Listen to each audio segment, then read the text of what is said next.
ஒரு பட்டியலினத்து பையனை கல்யாணம் பண்ணிப்பேங்கிறவங்க எவ்வளவு?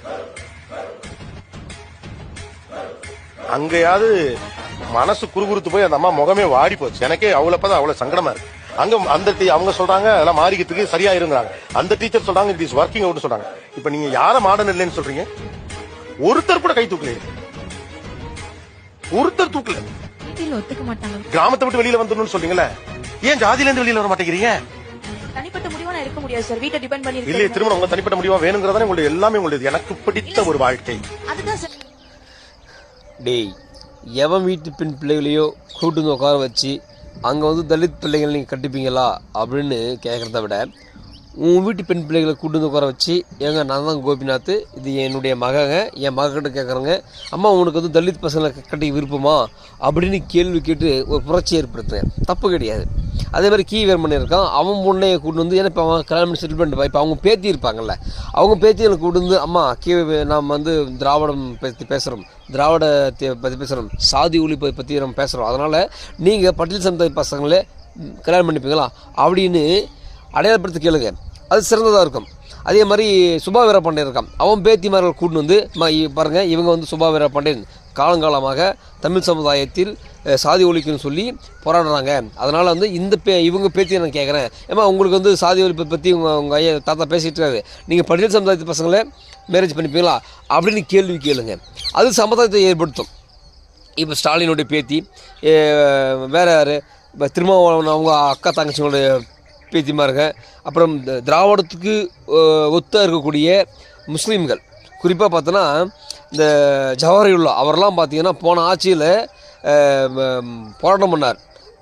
பொங்கல் அன்றைக்கி வந்து நாங்கள் வந்து இங்கே வந்து மூடநம்பிக்கை அகற்றோம்னு சொல்லி பொங்கல் அன்னைக்கு மாட்டுக்கறி வச்சு தின்னும்போது இவரெல்லாம் கலந்துக்கினார். அதே மாதிரி விசிகாவில் உள்ள ஆளுநர் சானவாஸ் இவர்களெல்லாம் வந்து பகுத்தறிவை பற்றி பேசினார்கள். ஏன்னா அவர் வந்து மதத்தை வெளிப்படுறார், இஸ்லாமிய என்ற ஒரு மதத்தை வெளிப்படுறாரு.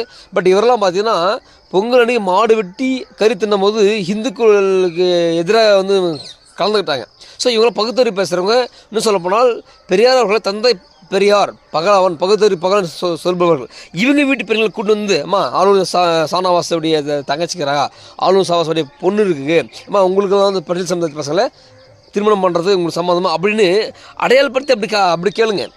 ஆனால் பாவம் அந்த பெண்கள் ஏதோ நினச்சி வந்துப்பாங்க. அந்த பெண் பிள்ளைகள் அவங்கக்கிட்ட மயக்கி நீட்டி கேட்குறாரு யார், கோபிநாத், நீங்கள் வந்து பட்டியல் சமுதாயத்தை பசங்களை கட்டிப்பீங்கன்னு கேட்குறாரு. நல்லா யோசிச்சு பாருங்கள். இப்போது அந்த குடும்பம் இருக்குல்ல, அவங்க அப்பா அம்மா இருப்பாங்க, அவங்களுக்கு மற்ற சாதியில் பொண்ணு கொடுக்குறது எண்ணம் கிடையாது. ஒரு வாழைய வாழையாக ஒரு வழக்கமாக ஒரு செஞ்சுட்டு இருக்காங்க அவங்க. அது அவங்களுக்கு தேவையில்ல விஷயம். அவங்க வீட்டில் மாமா பசங்க இருப்பாங்க, அக்கா பசங்க இருப்பாங்க, தங்கச்சி பசங்க இருப்பாங்க, அவங்களுக்கு கொடுக்குன்னு சொல்லியிருப்பாங்க. இல்லை அந்த பெண்கள் வேறு யாராவது காதலிச்சிருக்கோம். இப்போ திடீர்னு இவன் இந்த கேள்வி கேட்டதுனால அந்த பசங்க ஒருத்த முகத்தை பார்த்து நிற்கிதுங்க, ஸ்டக் ஆகுதுங்க. இப்போ என்ன ஆகுனாது, இதை எடுத்து வியூஸ் பண்ணுவோம், வைரல் பண்ணுவான். இந்த பொண்ணு இப்போ சாதிக்கு எதிராகுது, இந்த பொண்ணு இப்போ சாதிக்கு எதிராகுது, இந்த பொண்ணு இப்போ சாதிக்கு எதிராக அப்படி பண்ணால் அந்த பொண்ணுடைய வாழ்க்கை என்ன ஆகும்? இவன் ஈஸியாக கேட்டான். ஏன்னா இவனுக்கு வந்து பணம் வந்துடும். விஜய் டிவியில் ஒரு நாளைக்கு பார்த்தோன்னா எப்படியோ லட்சக்கணக்கில் இருக்கும், ஏகப்பட்ட பணத்தை இவன் சமாளிப்பான். இவனுக்கு இதே தான் வேலை விஜய் டிவியில். வேறு இவனை பாருங்கள், இந்த விஜய் டிவி தவிர வேறு எங்கேயுமே இவனை காரிக்க தூக்க மாட்டாங்க. இந்த விஜய் டிவியில் இவனுக்கு இதே தான் பண்ணுவானுங்க. இப்போ அந்த பெண்ணுடைய மனநிலை எப்படி இருக்கும், அவங்க குடும்பத்தோட மனநிலை எப்படி இருக்கும் பாருங்கள். சப்போஸ் இல்லைன்னு சொன்னால் சாதி வரையும் முதல் ஊற்றுவான். ஆமான்னு சொன்னால் இப்போ அந்த பொண்ணுடைய ஃபோட்டோவை எடுத்து என்ன பண்ணுவானுங்க, வைரல் பண்ணுவானுங்க. அந்த பொண்ணு இப்படி சுற்ற ஆரம்பிப்பாங்க. டார்ச்சர், ப்ரெஷர், தானாக ஒரு டார்ச்சருக்குள்ளே ப்ரெஷருக்குள்ளே தள்ளுறது எவ்வளோ பேர் ஐயக்கு தந்து தெரியுமா? நான் சொல்லலாம், பகுத்தறிவை பற்றி பேசுகிறேன் தப்பு இல்லை. முதல்ல நீங்கள் எவரெல்லாம் பேசுகிறோம் உங்கள் பொண்ணு அடையாளப்படுத்துறது பாருங்கள். இதான் என் பொண்ணு, இது வந்து நான் அவுத்து விட்டுக்கிறேன், தண்ணி தெளிச்சு விட்டுக்கிறேன், எவனாலும் வந்து மேஜி ட்ரெயினிங் போகலாம், அதான் பகுத்தறிவு அப்படின்னு சொல்லுங்கள். அதை ஏற்றுப்பாங்க.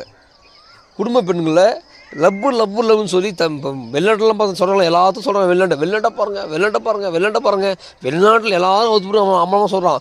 உன் வீட்டு பொண்ணு பிள்ளை இல்லையா, அந்த மாதிரி நெட் வீட்டில் அம்மானவா அவுத்து போகலாம். ஆனால் உன் பொண்ணு பிள்ளை மட்டும் என்ன பண்ணுவீங்க, பத்திரமா வச்சுப்பீங்க. அடுத்த வீட்டு பொண்ணுங்களே, ஏம்மா மாறாப்ப திரும்பலாம் நம்ம ட்ரெஸ் போடலாங்க, அதாங்க பகுத்தறிவுன்னு. ஏம்மா இவங்க கூட அவங்க கூட படுக்கலாமா, தப்பே இல்லைங்கணுமா. ஒரு புருஷன் கஷ்டப்பட்டு தான் வீட்டில் மனைவி வச்சுட்டு அவன் எங்கேயும் வேலைக்கு போவான். இவங்க வந்து அடுத்தவங்க கூட லிங்க் ஆகி அவன் அடுத்தவங்க கூட படுத்து அது பேர் வரும், கேட்டால் வந்து லிவிங் டுகெதர்னு சொல்லுவானுங்க. அதை பற்றி கேட்கக்கூடாதுன்னு சொல்லுவானுங்க. என்னடா நான் உங்களுது. ஸோ அதனால் இந்த டிபேட்டை பார்க்குறவர்கள் நல்லா தெரிஞ்சுங்க, இவன் கலவரத்தை ஏற்படுத்துறவனுங்க.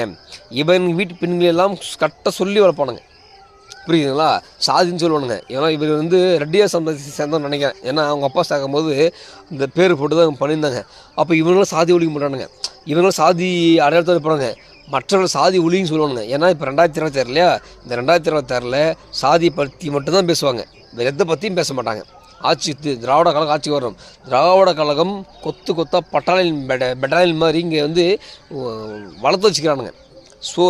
நாய்க்கு வந்து சோறு போட்டு வளர்ப்பாங்களா, இவங்கெல்லாம் பிஸ்கெட் போட்டு வளர்த்து வச்சுக்கிறாங்க. அதனால் இந்த டிபேட் நடக்கும், உஷாராக இருங்க, பத்திரமா இருங்க. இவங்க நம்ம வீட்டு பெண் பிள்ளைகளை வேட்டையாடுறதுக்காக உருவாக்கப்பட்ட ஒரு வேட்டை நாய்கள் இருக்கலாம்.